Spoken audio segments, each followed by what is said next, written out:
very pleased to be here. I'd like to thank Shweta and Caroline for doing a beautiful job of organizing this event. Thanks for coming out. I know we have a lot of people watching. I was watching this morning. I'm glad that we have live streaming and it's working so well. So happy to be here. I'm going to go really fast. I want to stop a little bit early before my time is up so I can take some questions, and I'd be happy to talk with you afterwards. What GE Digital is up to is so huge, we can talk about it all day. So we can do about 20 minutes and go fast. A little bit about me. I'm actually one of several design directors, and we have an executive design director and a chief digital officer. Yay, at GE Digital. So we have user experience as an integral part of what we're doing. I'd like to talk with you a little bit about how I got here. I studied graphic design, did the traditional linear experience in terms of providing, connecting people with information, and literally 20 years ago, jumped into the realm of digital in terms of early internet days. And my very first job was as something called a navigation designer. This was before, we heard earlier, before the term information architecture was coined. But I always had a love of finding ways to connect people with information through visual means. And so the nonlinear experience of web and other kinds of interactives was really interesting to me, and I loved doing that kind of work. So I helped do things like de-siloize Sony business and professional products. So on the realm of 17 different divisions making products that had special code names, and everybody in their world knew what that meant, but the customers didn't. Finding ways to connect them with that information for specifications and buying and all that kind of thing. Putting healthcare claims online, that was something that I did in early days. So I've been at that for a while. I have a special love for the IAI and for the folks who've run it. I've stayed a member through the years. Go information architecture, it's really important. So here we are. I'm going to give you a little, and I'm also new to the Bay Area. 25 years on the East Coast. Thrilled to be out here. There's so much going on. And I will talk with you about why I made this jump. Industrial Internet. I mean, we're all familiar with Internet of Things. We are using it, we're building it. A lot of you are doing things in that. We heard from this morning a little bit about people who are doing it at other kinds of scales and other kinds of impacts, and that's really what I'm here to talk with you about. The same thing that we're seeing in our consumer lives is happening at a massive scale in the industrial space. So we're talking about, well, what does that mean? It's stuff that you don't see. How many of you have seen the commercials that show, that for GE, that show the guy who's telling his friends he's going to get this coding job? Just a couple. Okay, because that's one of the things that's starting to crop up now when I talk with people about working at GE. They say, well, yeah, I like the commercials. Well, check it out. What we're talking about is, here's some projections, a little bit hard to see, sorry. About 2020, we're talking about connected light bulbs. We're talking about connected cars. We're talking about huge quantities. And the kinds of data that the machinery, the industrial machinery that GE makes and services that basically run our everyday lives, the kind of data we're pulling down from there is like beyond comprehension in terms of its size and scale and impact. And so what we're doing is planning for that, and planning how to design empowerment around that data and how we can make everything more efficient. So, but first, I'm looking forward, and we're looking at what we're trying to go toward. I'll give you a little brief look back, because a lot of times people don't really know what GE is a brand we're familiar with, but what does that really mean from a consumer basis? People think of light bulbs or appliances. Well, GE is 300,000 people globally. It's multiple businesses under the broad umbrella of GE. We're operating in 175 countries. We work as one company, and that means there's a value on shared intellectual property. Things that are invented, things that are engineered, things that are information that can be leveraged from one business to another. There's a very strong value on having that be a one company approach. And that's a way for reuse, and it's a challenge, it's an information challenge on its own. So we're talking about digital. We create things that build, move, power, and cure the world. GE Healthcare is a big player. We're talking about a company that's 124 years old. It all started with the light bulb, Thomas Edison, and we've gone from that kind of inventiveness on and really defined modern productivity. Recently, I was in our Global Research Center headquarters in upstate New York, and I had the chance to see Thomas Edison's original desk. it's there in like in a showcase and sort of a moving moment. Pretty cool. We've built things that others couldn't. Something you may not know, in 1942, GE's engineers launched America into the jet age. GE Aviation, pretty much every plane you take has GE engines on the plane. It was 1971, opened a new frontier in medicine with MRI technology. Imaging is a huge business, and humanizing it from the standpoint of the technicians who use the machinery in terms of human-machine interaction, as well as the customers. There's a great case study, talk to me later, about how we made MRI imaging useful for children. Or not useful, but that they could not be scared in getting imaged. So this is kind of the ethos of GE, and I'll start talking about where does GE Digital fit into that landscape. Is that we're really about reinventing the world, and this is where we thrive. It's that kind of edginess. So you don't think about a big company having that type of ethos usually. It's like, oh wow, corporate culture. It is so different. It's very invigorating, and what GE Digital is up to is at the cusp of what GE is becoming as a larger entity. So really, we're best poised to deliver the promise of the industrial internet because we're already in the business. We're already making and servicing and helping operate these kinds of things: transportation, aviation, oil and gas, power. All of these are GE businesses, and I'll say some. So just very briefly, here are some wins. Here are things that we're up to that we're either accomplishing or have accomplished. Power plant that runs on sugarcane, wastewater that's used for irrigation. Smart cities is something that's emergent. Being able to put cameras and sensors in the everyday environment and to help us do things. Some people get a little freaked out thinking about Big Brother and other kinds of scary things, but what we're trying to do is make efficiencies and empower people with information. In the locomotive industry, we've got folks who are incredibly smart about taking a large amount of variables about train movements and figuring out ways that we can project how they can move most efficiently around the system. Planes that manage their own maintenance. Now, the holy grail of industrial operations is no unplanned downtime. Imagine if you own a car, wouldn't you love to know when it's about to have a failure instead of having the failure while you're trying to meet it, while you're using it? That's that kind of idea. Really, if you could know when something is not operating in an ideal fashion, or you should schedule your maintenance for it proactively. These are kinds of things that we're up to. And again, lighting. So I'm going to talk with you about, actually I should go back a second. I didn't do that. GE Digital is a brand new company inside of GE. It was, until very recently, called GE Software. And it was a startup that was strategically planted inside of global research. The folks who are busy inventing really these kind of next ways of thinking and engineering the future. Let's figure out how this big 124-year-old company or 120-year-old company at the time could think about making software better, faster, use data and analytics, leverage that, think about where are things going. We're cloud-based now. Everyone's heading towards software as a service, platform as a service. These are things that our leadership saw as possible and said, we're gonna plant this startup. We're going to come out into the California Bay Area so we can attract the best talent, and we're going to begin building what we have, I'll get to in a second, is our platform that will allow this kind of empowerment, data empowerment. How do we capture it? How do we process it? How do we figure out what is important about it?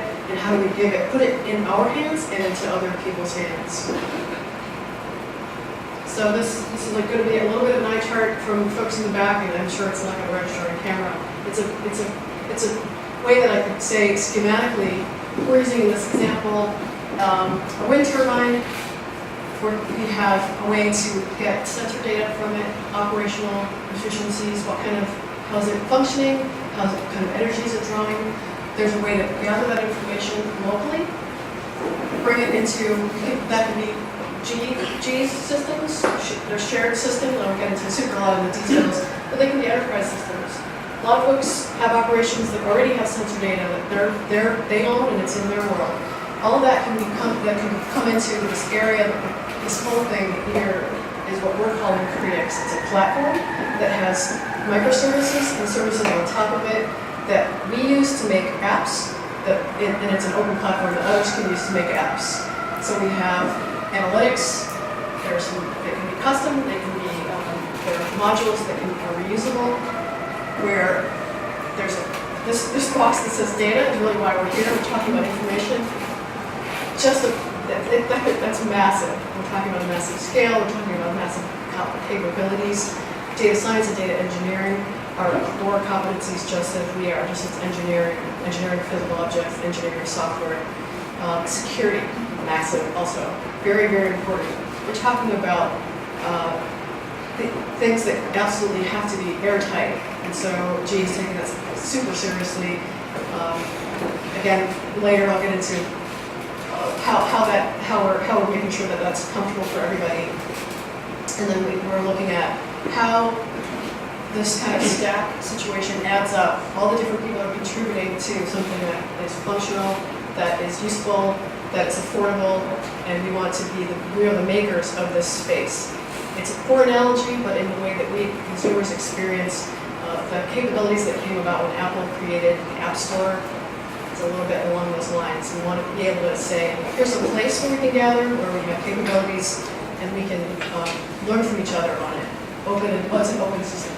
And so then this is the end user that has the benefit of using the products that are generated from it. Question? Yeah, so just a quick question. So the platform can be used to build apps only for GE products? Or? No, so the question is the platform available for only GE? And that it is an open platform. If you visit predix.io, I have a slide a little bit later, you can take a look in there. And we have, as of yesterday, I think, we have over 4,000 developers in that space. So you've shown a windmill over there. That's an example. That's right. a GE product, but it can be used to. Actually, GE does create turbines, but we also work with people who have their own. It says you don't need to be on a GE asset to take advantage of this. Basically, if you have data and you would like to look at what this platform enables for you, that's something that you take a look at. So yeah, that was my next question. So if I don't have the data, but I want to build an app for wind turbine, do you provide access to such data? No, not at this time. And I'll be happy to talk with you afterwards in the interest of being able to get to the presentation. So Predix is GE's software platform to create the industrial internet. It enables asset and operations optimization by providing a standard way. That's really what we're at. But when I said the apps were just a standard to, not just, but it is an important one, for industrial scale analytics and to connect machines with data to enable people. We have created, and that's another area, it's for afterwards, I should have signed up for such a short talk. There's an industrial data lake. So in the sense of there's a way to aggregate the information and make sure that it's secure and that in certain situations where it's wholly private. So it's not a lake in the sense that everyone's data is all together in one place. It's just that it's accessible in certain ways to certain people. But it needs to be processed in this way. It needs to be cloud-based so that we have the speed of access, and that because you need that in order to keep everything fired. We've got a lot of data points, and it needs to be real time. So as cybersecurity is central. Okay, another core concept. Here is the same kind of idea. We have an object. We have an industrial object that has a lot of complexity, and it's drawing a lot of data. We're using the Predix platform. And we have this notion of something that's called a digital twin, which is a model, it's a digital model of the physical object. And that's a way for us to be and to think about how do we predict what that physical asset will need, how well is it functioning. Okay? And so that feeds into the apps and empowers people. So here's a screenshot of publicly available on critics.io. Take a quick look there. It is an open platform, not just for us. So let me get into a little bit about how do we as designers think about this situation. I heard a definition this morning that good user experience, or really what we're after as architects of information, is to connect the right people with the right information at the right time. We share that definition. This is really about that. We need to take that massive amount of data, figure out what we need from it, what kind of stories is it telling us, what do we need from it, turn it into insights through analytics, and enable people to collectively understand and collaborate. So this is it's a big empowerment play. An interesting thing happens. A lot of us come to GE Digital. It's pretty new. I did not have an industrial background before I came here. I worked for a lot of corporates. Here's an industrial internet user at work. Here's the guy who's he's servicing the winter run. So here's a couple more. So this is what a control room situation looks like. Here's a guy who's working on rail locomotive. Drilling offshore, oil rig. We've got a lot of different situations. So how do you do customer research for this? How do you think about what kinds of environment and conditions, and where are these people? Are they connected? Do they have gloves on? Are they in extreme wind conditions or weather conditions? What's going on for them that we're going to be able to give them something that's meaningful? And it's also, folks who are in those control rooms they're looking at a lot of information, and they're looking at things that need their attention very, very rapidly. So these are all design challenges that we have. What we do as a group is to challenge our assumptions about what we knew coming in as practitioners. One of the ways we do that, besides being aware and actually going out in the field as much as we possibly can, including we have some folks on our team who did training with a rigorous training course in order to go on an offshore rig, and they lived with the crew for I don't remember how long exactly. I'm pointing back to some colleagues here. In 2 weeks? Yeah. So they were literally cheek by jowl with these guys. There was no going off and off to the side or anything in debriefing. They were living with the crew. That was great. So we do field research. I've had that great opportunity to visit some of our rail yards across the United States, look at their operations, look at what's going on. And a lot of times when we're talking about our industrial businesses, that they may have software, they may have digital tools, but they're still using a lot of what's in people's minds, the expertise that's in people's minds. They're using paper processes, and there's an aging workforce as well. So we have the emergence of more capability, more device capability, more powerful computing capability, less cost factor in terms of the devices that we're using. But we still have the issue of these things need to be tough for the environments that they're working in. So some of the ways that we do that are to be aware that we're not designing for the office place, we're designing for someplace other. And these are some ways that we think about the evolution of the workforce. Okay, so the processes today are pretty structured. Tomorrow they need to be lean and really adaptive. Because tomorrow is the emergent now style. We need to be much more collaborative. We're talking about looking at things from a systemic kind of systemic view. How is what I'm doing and how the system that I'm working on, how's that affecting what's next to it? If we're talking about a power plant or a refinery, you can't just be responsible for one part. There are effects on others. Organizations need to be adaptable more than we're talking about things moving much more quickly. Decisions are more distributed. People are on the move. Tools, we're collaborating. We're moving away from humans operating machines to collaborating with the machines. So we are building machine intelligence. So search is a way of life. I think we can all say we're there. Okay. So design strategies. I won't go through this because I'm at my 5-minute warning. But we're really looking at all kinds of other ways, like augmented reality, gestural interfaces, mobile devices, model-based controls, and we're trying to get to this kind of outcome. And it is really productivity, safety, efficiency. This is an empowerment play. Okay, so how do we do that? We also collaborate with customers.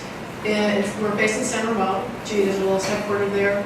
So to expand, we have a design center where we bring people in. And this is a cross-functional team. It's imperative that we have people who represent the business, who represent the multiple kinds of functions that we know will inform a solution, as well as end users. And we've had huge success in this. The co-creation activities, we call them workouts, where everybody's in together. I think a lot of you are practicing these kinds of techniques as well. They help to frame. This is when we can't bring people out to the environment. Sometimes we'll recreate the environment. If you can GoPro, you can bring it into our 360 theater. This is a little bit of how we work. Framing something up front, making quick prototypes, doing these intensive kinds of workouts to figure out what it is that we need to do before we actually start really building something out. It's been super successful. Just don't take my word for it. This was published 2 days ago. MIT Sloan Management Review has a really fabulous profile about what we're doing and why it's important. You can find it if you follow me, or I'll tweet it out again. It's a really great read, and it's not just because I'm excited about where I work. I have to tell you, I've had a portfolio career, worked at many amazing places, and this is by far the most interesting, the most ambitious, and the most multi-level kind of challenge I've ever been in this first day. So, yes, we're hiring. Visit digital.gecareers.com. This is not all, you can tell I'm passionate about the subject. It's not just a commercial for us. But it's come through our team. We're up to big things, make a difference in the world. And thank you very much.